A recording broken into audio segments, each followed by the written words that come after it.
Oui, ce qui va se passer, c'est que cette décision-là soit mise en application. Et quand même, je voudrais apporter également une touche à ce qui vient d'être dit par rapport à la décision même qui a été prise, rendue publique par le Conseil constitutionnel. Déjà, du point de vue juridique, puisqu'on l'a déjà dit, la Cour n'a fait que dire le droit. Et je pense qu'elle est rentrée maintenant dans son plein rôle. Mais également, elle a joué un rôle politique. Le rôle politique étant de ne pas véritablement fixer une date pour l'élection présidentielle, parce qu'elle aurait pu le faire. Elle avait pleine capacité à décider de la date de la tenue de cette élection-là. Mais elle ne l'a pas fait, certainement pour tendre à nouveau la perche aux acteurs politiques, parce que justement, elle a demandé à ce que les acteurs politiques puissent se concerter pour fixer la nouvelle date donc, de la tenue de l'élection présidentielle.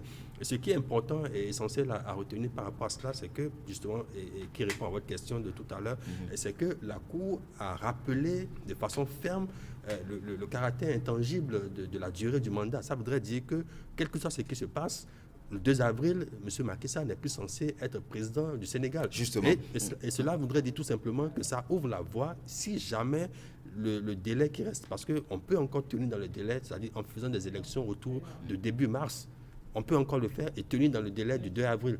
Maintenant, si cela n'arrivait pas, du fait que les acteurs politiques n'arrivaient pas à s'entendre pour justement organiser les élections à bonne date, pour tenir dans le délai, alors là, on rentrerait tout simplement dans ce cas prévu déjà la Constitution elle-même, c'est-à-dire un vide juridique, une vacance du pouvoir, et ce qu'il faut faire est prévu. Le président de l'Assemblée nationale prend les rênes et a 3 mois pour organiser les élections et puis tout est réglé. Et donc c'est pour dire que la Constitution elle-même a prévu tous les mécanismes dans les cas de figure qui pourraient survenir. Donc il n'y avait pas matière justement par rapport à ce que le président Macky Sall a fait, il n'y avait pas matière à vouloir se maintenir au pouvoir et organiser des élections dans 10 mois, puisqu'il aurait tout simplement fallu déclarer la vacance du pouvoir et faire ce qu'il fallait. Donc aujourd'hui, maintenant, la seule chose qui reste à faire, c'est que les acteurs puissent se rassembler, se concerter pour sortir une nouvelle date qui tienne compte de ce délai de 2 avril, si tant est que ceux-là qui veulent que le président Macky Sall ne passe pas au-delà, n'aille pas au-delà de son mandat, donc puisse pouvoir